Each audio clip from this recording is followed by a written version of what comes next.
Supreme court से TET के फैसले अनिवार्य होने के फैसले के बाद जो शिक्षक संगठन है वो आंदोलित हैं। आप देख सकते हैं कि इस समय गोंडा में भी जो कई संगठन के लोग हैं वो यहाँ पर आंदोलन के लिए तैयार हैं। उत्तर प्रदेशीय प्राथमिक शिक्षक संघ बैनर तले कई ऐसे संगठन हैं जो आंदोलन के लिए तैयार हैं।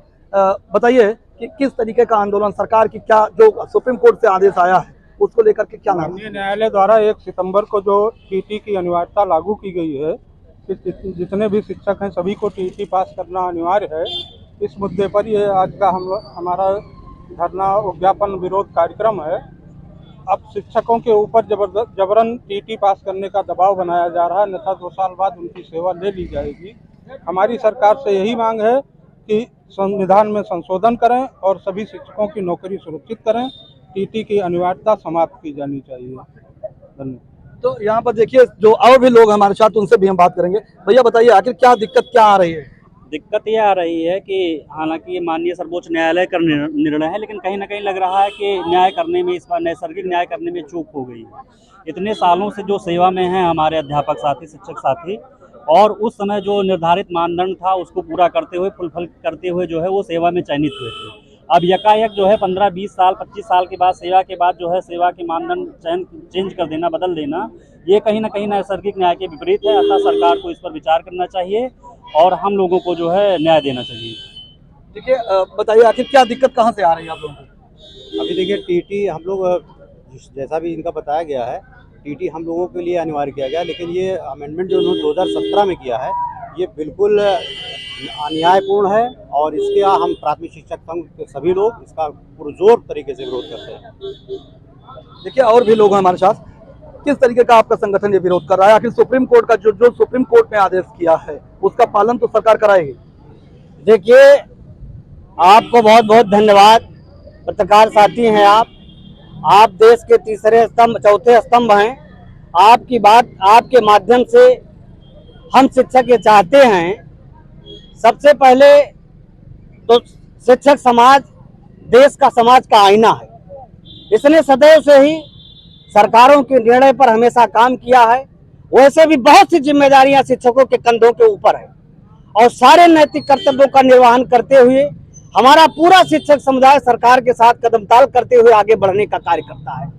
रही बात माननीय सर्वोच्च न्यायालय के निर्णय का, हम उनका पूरा अदब और एहतराम से सम्मान करते हैं, लेकिन उनको विचार करने की आवश्यकता है कि लाखों लाख करोड़ों करोड़ शिक्षक हैं जो सदैव से देश को उन्नति की तरफ ले जाने का कार्य करते हैं और उनके लिए ये जो बात कही गई है निश्चित तौर पर इस पर विचार करें। ये काला कानून की तरह है और अगर ऐसा करते हैं तो निश्चित तौर पर बहुत से परिवार इससे प्रभावित होंगे।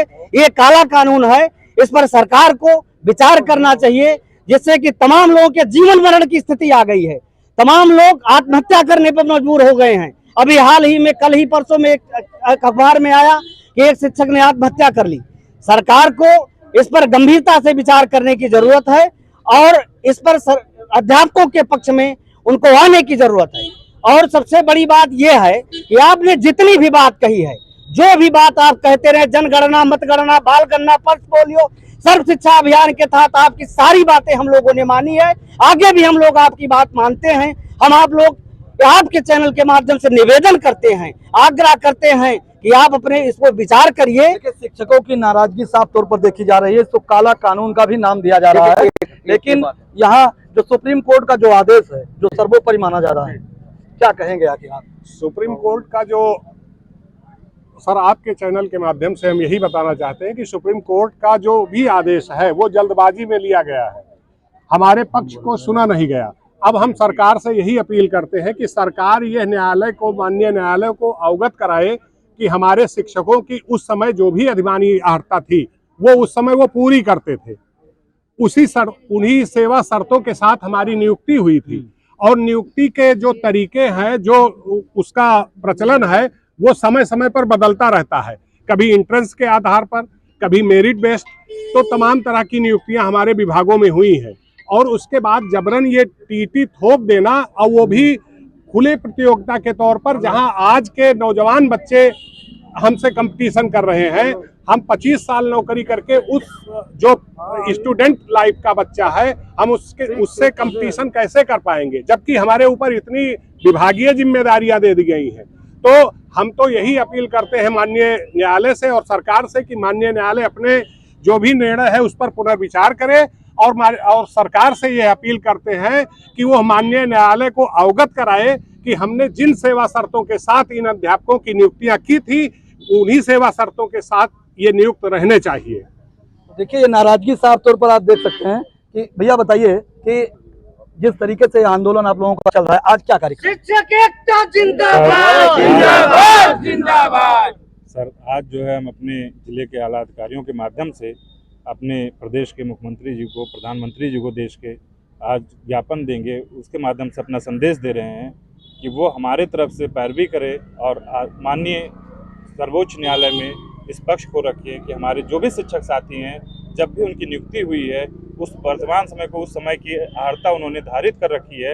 अब तमाम सारी दिक्कतें आप ये बताइए, जो इंटर पास अध्यापक हो गया है आज के परिवेश में वो टीटी के लिए कहाँ से एलिजिबल होगा, उसको कैसे बीटीसी की डिग्री मिलेगी, या जिन्होंने बीएड करके आज अध्यापक की नौकरी प्राप्त कर ली है वो प्राइमरी की टीटी देने के लिए कहाँ से एलिजिबल हो पाएंगे।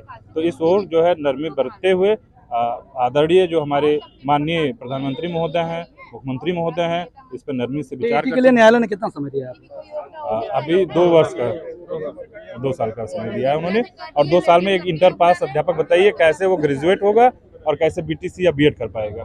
देखिए नाराजगी साफ तौर पर देखी जा सकती है क्योंकि जो सुप्रीम कोर्ट ने 2 साल जो समय दिया है, कहीं ना कहीं कई ऐसे टीचर हैं जो इंटर के बाद वो शिक्षक बने हैं, तो ऐसे में तमाम समस्याएं शिक्षकों के लिए आ रही हैं। इसमें इस आंदोलन में महिलाएं भी हमारे साथ हैं, बताइए कि क्या समस्या है?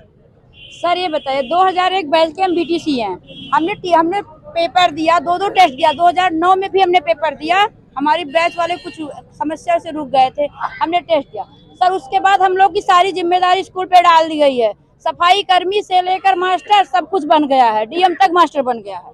हाँ, और उनको कहाँ से हम पेपर की तैयारी करें, या हमें समय दें, या हमसे पहले पूछा गया होता है, ये यूपी लेवल से पूछा जाता है सरकार से कि ये टीचर देने लायक है कि नहीं, ये उनके विभाग में शामिल किया जाए कि ना शामिल किया जाए। कोई सूचना के बजाय भी हम लोग को रातों रात फरमान जारी कर दिया गया। अच्छा, क्या लगता है आपको कि ये टीटी को लेकर के क्वालिफिकेशन भी इसमें कहीं ना कहीं बीच में आ रहा है क्या?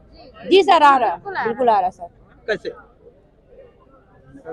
इंटर जैसे कुछ मिलता का हम लोग की नियुक्ति जो हुई थी, हम लोग की नियुक्ति सर इंटर पास के बेस पे हुई थी। कब हुई नियुक्ति? 30 साल हो गया सर पढ़ाते, 6 साल नौकरी बची है। अब बताइए 95 की नियुक्ति है मेरी। अब हम लोग आरटी उस समय जो अहर्ता थी शिक्षकों की वो हमने पूरा किया, कंपटीशन दिया लिखित, फिर उसके बाद इंटरव्यू हुआ, इंटरव्यू के बाद हम लोग का सिलेक्शन हुआ। अब बताइए हम कितनी परीक्षा दें, कितनी ट्रेनिंग भी पास करें। देखिए जो सरकार की गाइडलाइन थी उस गाइडलाइन पर शिक्षकों ने काम किया और शिक्षकों की वहां पर नौकरी मिली, लेकिन उसको लेकर के अब जो समस्याएं आ रही, बताइए आज क्या कार्यक्रम है आपका और किस तरीके की दिक्कतें आ रही हैं? हमारे यहाँ कार्यक्रम आज ये है कि सुप्रीम कोर्ट का एक आदेश आया है कि 23 अगस्त 2000 के पहले वालों को भी टीटी देना है, बाद वालों को भी टीटी देना है।